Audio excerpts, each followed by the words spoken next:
পাহাড়ি ঝিরিপথ বেয়ে বন্ধুরা যাচ্ছি ঝর্ণা অভিযানে।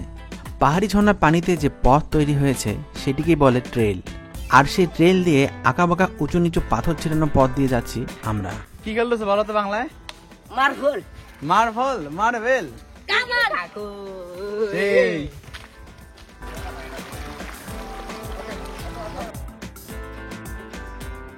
বলছি নাপিতাছড়া ট্রেইল ও ঝর্ণার কথা।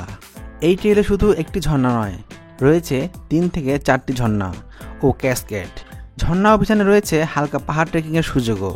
এখানকার পরিবেশও খুবই শীতল, ফলে বেশ কিছু সময় হাঁটার পরও শরীরে খুব একটা ক্লান্তি ভাব আসবে না।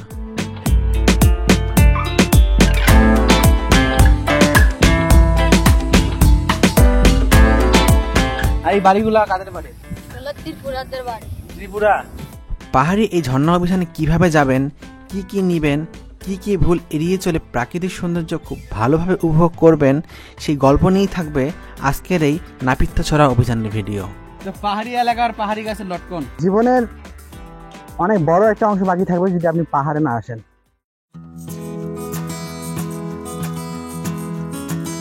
রাজধানীর সায়দাবাদ বাস টার্মিনাল থেকে চট্টগ্রামের একটি বাসে আমরা রওনা দেই চট্টগ্রামের সীতাকুণ্ডের উদ্দেশ্যে। সায়দাবাদে গিয়েই আমরা 6 বন্ধু বাসের টিকিট কাটি জনপ্রতি 300 টাকা করে। এখানে বাসের টিকিট অনেক সময় তুলনামূলক বেশি চেয়ে থাকে, তাই দরদাম করে নিতে হয়। তবে ছুটির দিন কিংবা চাহিদা বেশি থাকলে টিকিটের মূল্য বেশিও নিতে পারে।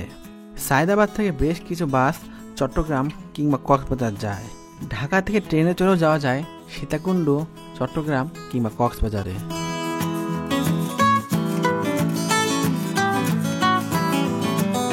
সায়দাবাদ থেকে যাত্রা শুরু করার পর রাস্তায় একটি স্থানে যাত্রা বিরতির পর আমরা পৌঁছে যাই সীতাকুণ্ডের কাছাকাছি। বাসে ঘুম থেকে চোখ খোলার সাথেই হাতের বাম দিকে দেখতে পাই পাহাড়। সময় যত বেশি গড়া ছিল, সূর্যের আলো পাহাড়ে গায়ে পড়ার সাথে সাথে আরো বেশি স্পষ্ট হয়ে উঠছিল এ মায়াবী দৃশ্য। প্রায় 5 ঘন্টা জার্নি শেষে আমরা পৌঁছে যাই আমাদের গন্তব্য সীতাকুণ্ডে। বাস থেকে নেমে আমরা একটি হোটেল বুকিং দিয়ে ফ্রেশ হয়ে বের হই নাস্তা করার জন্য। 5:30 দিন নামে সবাই একটা আশেপাশে সব চেক করে একটা হোটেলে উঠছি। তো হোটেলটা ভালো আছে, খারাপ না। আমরা এই হোটেল থেকে 1 ঘন্টা রেস্ট নিয়ে বের হলাম। তো বের হয়ে এখন দেখি এখন এই যে সবাই মিলে হচ্ছে খাইতে বসছি। মূলত হোটেল বুকিং দেওয়ার জন্যই আমরা নামি এখানে। রাজধানী ঢাকা থেকে নাপিতাছড়া একদিনের ভ্রমণে দেখতে চাইলে নামতে হবে আরও আগে নয়াদুয়ার নামক স্থানে। সীতাকুণ্ড বাজার থেকে আমরা এই যে বাসে উঠলাম, এখন আমরা রওনা দিচ্ছি নাপিতাছড়া ঝর্ণা দেখার উদ্দেশ্যে। সীতাকুণ্ড থেকে জনপ্রতি 25 টাকায় একটি বাসে রওনা দেয় নয়াদুয়ার নামক স্থানে। সেখানে নেমেই যেতে হয় নাপিতাছড়া গ্রামের দিকে। ভ্রমণের ক্ষেত্রে অবশ্যই বাসে ওঠার পূর্বেই ঠিক করে নেবেন ভাড়া। বাস থেকে আমরা নামলাম নয়াদুয়া নামক একটা জায়গা। এখান থেকে আমরা এখন যাবো নাপিতাছড়া ঝর্ণার উদ্দেশ্যে।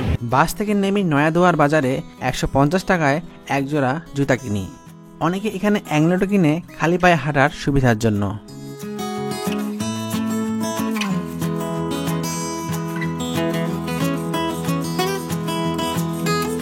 এখানে জুতা কিনলাম পাহাড় ট্রেকিং এর জন্য। এখন আমরা যাচ্ছি নাপিতাছড়ার দিকে। এখন আমরা হাঁটতেছি, সামনে পাহাড় আছে, আর সেই পাহাড়ের ভিতর দিয়ে যাব নাপিতাছড়া ঝর্ণার উদ্দেশ্যে। তো অনেকক্ষণ নাকি হাঁটা লাগবে, তো দেখা যাক কতক্ষণ হাঁটা লাগে এবং বিস্তারিত তথ্য আপনাদেরকে জানানোর চেষ্টা করবো। এবং আপনারা এই নাপিতাছড়া ঝর্ণায় ভ্রমণে আসলে কি কি ভুল করতে পারেন এই বিষয়গুলো আপনাদেরকে জানানোর চেষ্টা করবো। তো আমরা পুরো স্কোয়ার সামনের দিকে আগাচ্ছি। সামনে 4 জন আছে, এখানে আমি আর এইদিকে আমরা পিছনে আছে নাবিল। চট্টগ্রাম ঢাকা মহাসড়কের মিরসরাই উপজেলার খৈয়াছড়া ইউনিয়ন অন্তর্ভুক্ত নয়াদুয়ার বাজার থেকে আমরা পায়ে হেঁটে আগাইতে থাকি পাহাড়ের দিকে। অনেকে এই পথে সিএনজি কিংবা অটোরিকশাও নিয়ে থাকে। ভাই নাপিতাছড়া কি এদিকে? নাপিতাছড়া যাওয়ার আগে একটা রেল লাইন দেখতে পেলাম। তো এটা মনে হয় ঢাকা চিটাগাং রেল লাইন। এদিকে হচ্ছে ঢাকা আর এই পাশে হচ্ছে চট্টগ্রাম। তো একটা ট্রেন আসতেছে।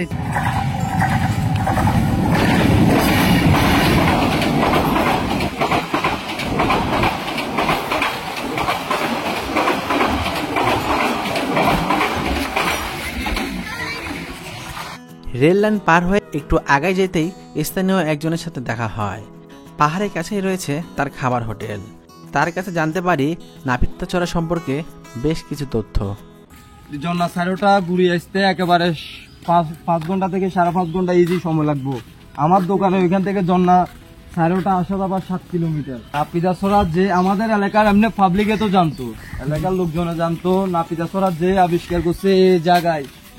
ওরা 7 জন লোক আসি একটা গায়ে নিয়ে এই জায়গায় রাতে দিনে 14 দিন পড়িয়াছিল এই জায়গায় এটাতে। এইখানে গাড়ি রাখি ওরা পাহাড়ের ভিতরে আমার নিয়ে তারপরে গেছে। 14 দিন ছিল পাহাড়ের ভিতরে রাতে দিনে। 14 দিন 7 জন লোক আসি।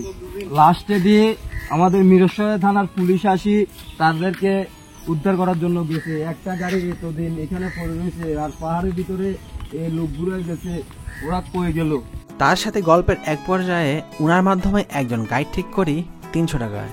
500 না 300 টাকা দিই, আর পারবো না, হচ্ছে না। আমরা খুব টাইট বাজেটে এসেছি। ধীরে ধীরে মেইন পাহাড়ে অনেকটা কাছে চলে আসছে, এই তো সামনেই। কি ভাই এটা ছাগল নাকি? এই মুরব্বী ছাগল নিয়ে যাচ্ছে এখানে। নয়াদুয়ার বাজার থেকে নাপিতাছড়া পাহাড় পর্যন্ত পৌঁছাতে সময় লাগে প্রায় 30 থেকে 40 মিনিটের মতো। উনার সাথে উনার হোটেলে গিয়ে আমরা খাবার অর্ডার দেই জনপ্রতি 160 টাকা প্যাকেজে। সেখানে জনপ্রতি 20 টাকা দিয়ে টিকিটও কাটি নাপিতাছড়া পাহাড়ে প্রবেশের জন্য। এদিকে আর কোনো দোকানদার না, এই দোকান আছে সামনের এটা আর আমার এটা, ভিতরে যা আসে সব আদিবাসী। এই আপনারা ওই একটা সোনাগর দেখা যাইতেছে নাপিতাছড়া তেল, ওইখান থেকে শুরু। আর জুতা কিনলে এগুলা চলবো 2 জোয়া, আর বাকি স্যান্ডেল গুলা নেওয়া যাবে না। এগুলা নিলেও কিন্তু হাতে হাতে নিয়ে হাঁটা লাগবে ভাইয়া। ওগুলো ট্রেকিংয়ের জন্য পারফেক্ট কিনলে এগুলা ট্রেকিংয়ের জন্য। মামা আপনার দোকান হচ্ছে এইটা না? হ্যাঁ, রাহাত হোটেল এটাই, হোটেল এন্ড রেস্টুরেন্ট, আর সামনেই পাহাড়। মোবাইল নাম্বার তো মানে ওখানে দেওয়াই আছে। হ্যাঁ হ্যাঁ। ঠিক আর আছে। খাওয়া দাওয়া করলে ভাইয়া যাওয়ার সময় অর্ডার কাটি যাওয়া লাগে, অর্ডার অনুযায়ী পাক করা হয়। এখানে আপনার হাইওয়ে রোড না যেন পাক করে রাখবো, বিভিন্ন লোকজন আসি খাইবো, অর্ডার অনুযায়ী পাক হয় ভাইয়া। খাবারের দাম কেমন, কি কি আছে? খাবারে ভাইয়া প্যাকেজ সিস্টেম, প্যাকেজে মুরগি থাকবো, ডিম থাকবো, আলু ভর্তা থাকবো, ডাল থাকবো আর ভাত। পার প্লেট 180 টাকা করে ডাল ভাত আনলিমিটেড। খাবার আগে কোনো অ্যাডভাইস নাই, খানা খায় সন্তুষ্ট হলে তারপরে খাবার অ্যাডভাইস হবো ভাইয়া। খাবার আগে কোনো এক বাসও লাগবে। ডিম থাকবে আর কি মুরগি থাকবো, ডিম থাকবো, আলু ভর্তা থাকবো, ডাল থাকবো আর ভাত ডাল আনলিমিটেড ভাইয়া। এই প্যাকেজ আমি 100 টাকা বিক্রি করছিলাম, তখন সবকিছুর দাম ছিল কম। আমারে দিতেন না ভাইয়া টাকা, আমার খাবারে দিবেন। সার্ভিস যদি ভালো পান, বন্ধু বান্ধব আসলে বলতে পারবেন অমুক জায়গা অমুক হোটেল আছে, বুঝছেন না? সবকিছু ঠিকঠাক হয়ে গেলে একটি পিচ্চি গাইড নিয়ে আমরা 6 বন্ধু রওনা দেই নাপিতাছড়া ঝর্ণার অভিযানে।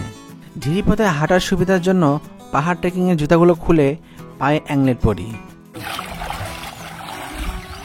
সামনে কিন্তু এই যে বিশাল পাহাড়।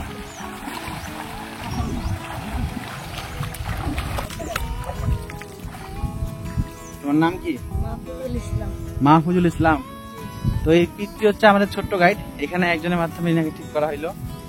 একে দেওয়া হবে 300 টাকা করে। সে আমাদেরকে এই নাপিতাছড়া ঝর্ণাটা ঘুরাই নিয়ে আসবে, কি কি আছে দেখাবে। এখানে মোট 5টা ঝর্ণা আছে। 3টা ঝর্ণা। কি কি? একটা টুবি কাটা কূপ, একটা বান্দর কূপ, আরেকটা বান্দর কূপ, আরেকটা। আরেকটা আর এই বাড়িগুলা কাদের বাড়ি? হলো ত্রিপুরাদের বাড়ি। ত্রিপুরা। পাহাড়ের কোল ঘেঁষে টিপটাখুমের মধ্য দিয়ে এই ঝর্ণায় যেতে হয়। মূলত ত্রিপুরী আদিবাসীরা এখানে থাকে, তাই এর নাম হয় টিপটাখুম। এখানে মূলত 3টি ঝর্ণা রয়েছে। এগুলো হলো কুপিকাটাখুম, মিঠাছড়ি এবং বান্দরখুম। পাহাড় পাহাড় পাহাড়। তোমরা কি খেলতেছো? কিন্তু পায়রা।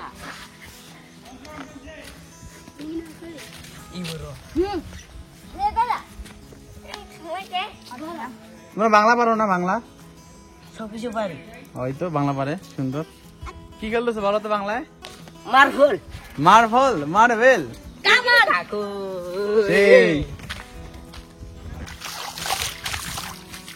পাহাড়ের একটু ভিতরে যেতে শুরু হয় ঝিরিপথ, আর সেই ঝিরিপথের উঁচু নিচু পথ ও সবুজ গাছপালার মাঝখান দিয়ে আমরা আগাইতে থাকি প্রথম ঝর্ণার উদ্দেশ্যে। এই যে অনেক বড় বড় পাথর।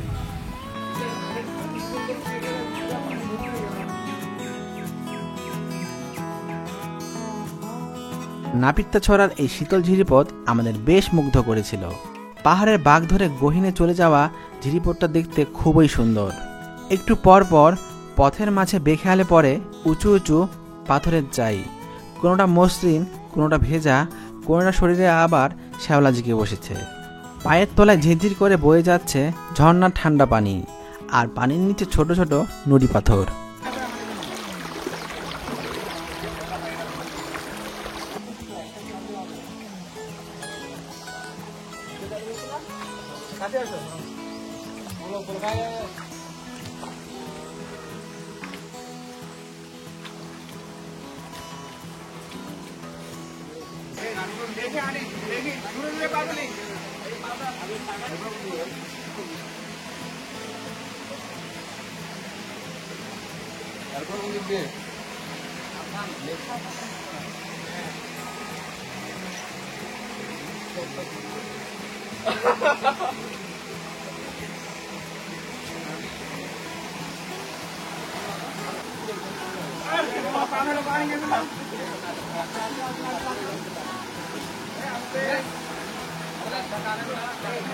পাহাড়ি ঝিরিপথে আমরা কিছু সময় হাঁটার পর প্রথমেই দেখতে পাই কুপিকারাখুম ঝর্ণার ক্যাসকেড।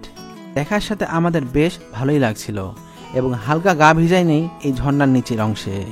বলে রাখি, যে কোনো ঝর্ণার পানি কম বেশিও হতে পারে। যদি খুব রিসেন্ট বৃষ্টি হয় তাহলে ঝর্ণার পানি হতে পারে অনেক বেশি, সেই ক্ষেত্রে সাবধানতা অবলম্বন করা উচিত। হ্যাঁ হ্যাঁ, টুপি কাটাকো, টুপি কাটাকো। এটার জন্য উপরে টুপি কাটাকো, এটার পরে এখানে অনেক মানুষ মারা হবে। টুপি কাটা, টুপি কাটাকো, টুপি টুপি টুপি কাটা, কাটা, টুপি কাটা। টুপি কাটা। আচ্ছা, এখানে নামা যাবে না? খাল আছে এখানে নামা যাবে, উপরেরটাতে নামা যাবে না।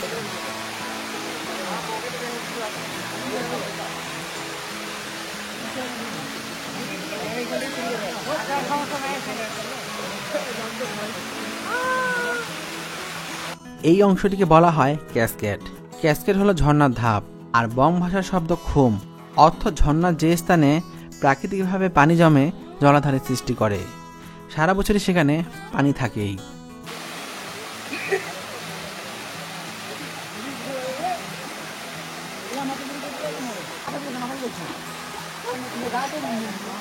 চাইলেই তুমি হারিয়ে যেতে পারো রাজাহীন কোন রাজ্যে।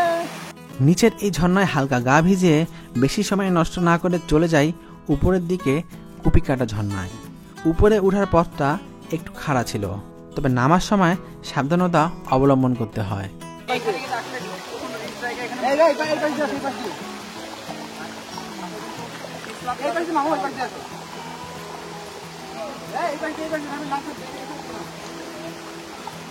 সেখানে গিয়ে আমরা পানিতে না নেমে ফটো সেশন করি। জানা যায় কুপিকাটা এই ঝর্ণাকে বলা হয় মৃত্যুকূপ। অতীতে এখানে বেশ কয়েকজনের মৃত্যুও হয়েছে, তাই এখানে না নামার জন্যই নিরুৎসাহিত করা হয়। যে কোনো পাহাড়ি ঝর্ণা কিংবা পথ ভ্রমণের ক্ষেত্রে আপনি যে জায়গা সম্পর্কে অবগত নন সেগুলি অবশ্যই এড়িয়ে চলবেন কিংবা সাবধানতা অবলম্বন করবেন।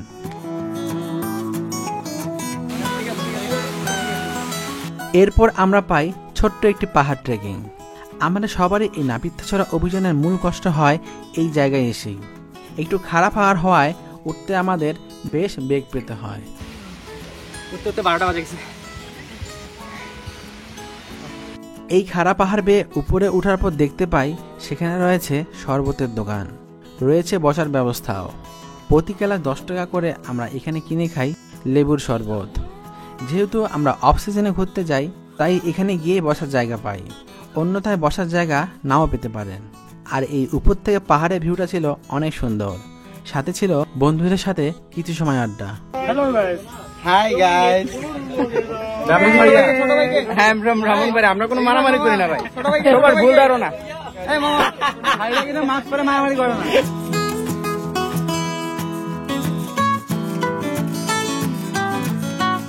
লেবুর শরবত খেয়ে বন্ধুদের সাথে একটু আড্ডা দেওয়ার পর আমরা কাদামাটির রাস্তায় আগাইতে থাকি সামনের দিকে।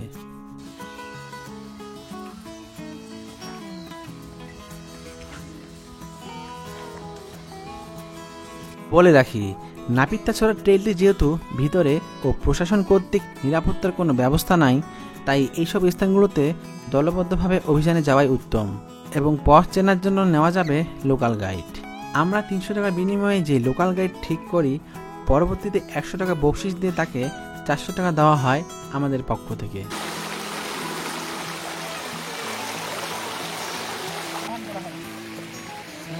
শীতল পানি ও ঝিরিপথ যেন ক্লান্তি আসতে দিচ্ছিল না শরীরে। ক্লান্তি দূর করতে মাঝে মাঝে আমরা গা ভাসায় দেই এই ঝিরিপথে।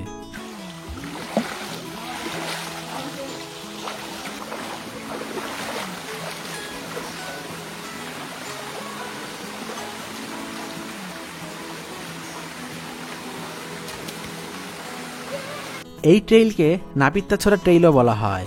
ট্রেইল মানে ঝিরিপথ। ঝর্ণা থেকে পানি অনেক বছর ধরে বয়ে যেতে যেতে এই পথের সৃষ্টি হয়। কোনো ঝিরিপথের পানি অনুসরণ করে কেউ যদি যেতে থাকে, একসময় না একসময় ঝর্ণার দেখা মেলেই।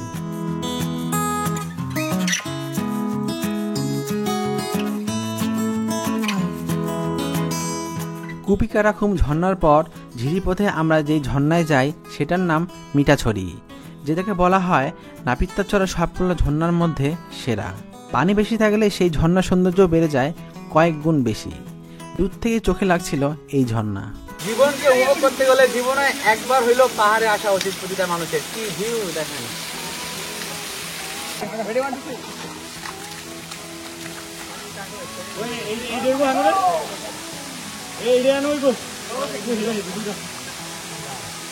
চাইলেই তুমি হারিয়ে যেতে পারো রাজাহীন কোন রাজ্যে। আমার জীবনের এই প্রথম সেরা একটা মুহূর্ত এই চট্টগ্রামে এসে কাটাচ্ছি। মিঠাছড়ি ঝর্ণা দেখে একই পথ দিয়ে ব্যাক করে আমরা রওনা দেই বান্দরকুম ঝর্ণা দেখার উদ্দেশ্যে। আপনারা কই থেকে আসছেন? ব্রাহ্মণবাড়িয়া থেকে আসছেন। আমরা দিনাজপুরের মানুষ। বলে রাখি, চাইলে সাথে শুকনো খাবার ও পানি রাখতে পারেন যে কোনো পাহাড়ি এলাকার ভ্রমণের সময়।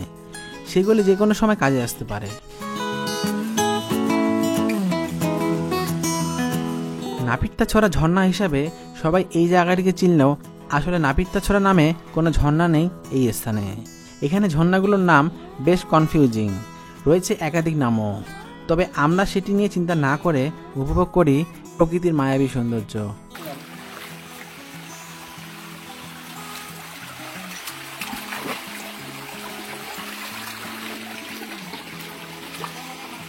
বান্দরকুম ঝর্ণায় যাওয়ার আগেই দেখতে পেলাম একজন পাহাড়ি লটকন বিক্রি করতেছে। আমরা এইগুলি লটকন কিনে খেলেও সেগুলো ছিল ভালোই টক। বেশি যাচ্ছে, আমরা একটু বেশি করে দেন, আমরা সবাই মিলে নিই তাহলে। এটা পাহাড়ি এলাকার পাহাড়ি গাছের লটকন কিনে নিলাম। তারপর খেয়ে দেখলাম এটা খুবই কষ্ট, একটু স্বাদযুক্ত এবং টক স্বাদ আছে। কিছু সময় হাঁটার পর আমরা পৌঁছে যাই বান্দরকুম কিংবা বাঘবিয়ানি ঝর্ণায়। এই ঝর্ণাটি নাপিতাছড়া ঝর্ণা নামেও অনেকের কাছে পরিচিত।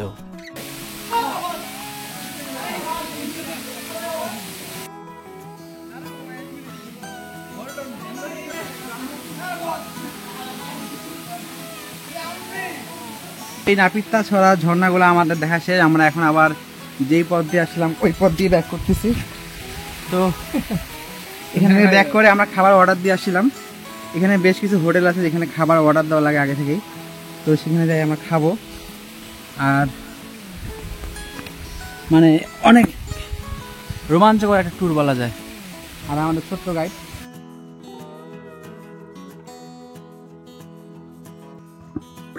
এই যে আমি যে পথ দিয়ে হাঁটতেছি এটাকে বলা হয় ঝিরিপথ। উপর থেকে যে ঝর্ণার পানিগুলো আসছে সেই পানিগুলাই এই ঝিরিপথের মাধ্যমে নিচে চলে গেছে। তো নিচে যে আমরা আরো ছোট ছোট দুটা ঝর্ণা দেখলাম, এই পানিগুলাই কিন্তু আবার ওই ঝর্ণার মাধ্যমে নিচে প্রবাহিত হয়েছে।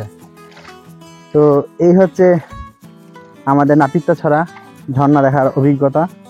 তো এই ঝর্ণা দেখতে আসে আমাদের ছোটখাটো একটা পাহাড় ট্রেকিংও হয়ে গেল বলা যায়। আমি কিন্তু জীবনে প্রথমবারের মতো এইভাবে পাহাড় ট্রেকিংয়ে আসলাম। তো মানে জীবনের অনেক বড় একটা অংশ বাকি থাকবে যদি আপনি পাহাড়ে না আসেন কিংবা সাগরে না যান। সাগরে এর আগে আমি দুইবার গেছিলাম, একটা হচ্ছে কক্সবাজার আর একটা হচ্ছে কুয়াকাটা। তো পাহাড়ে যাওয়াটাই আমার বাকি ছিল, যদিও হিমছড়িতে গেছিলাম কিন্তু সেটা অনেক ছোট একটা পাহাড়। তো এই পথ দিয়ে আমরা এখন আবার নিচের দিকে নামে যাবো। একই পথ দিয়ে আমরা সেই লেবুর শরবতের দোকানে পৌঁছালে এবার অন্য পথ দিয়ে নামি পাহাড় থেকে। তারপর সেই হোটেলে গিয়ে আমাদের পূর্বে অর্ডার করা খাবার দিয়ে দুপুরের খাবার সেরে ফেলি এবং এর মধ্য দিয়ে শেষ হয় আমাদের নাপিতাছড়া ঝর্ণার অভিযান।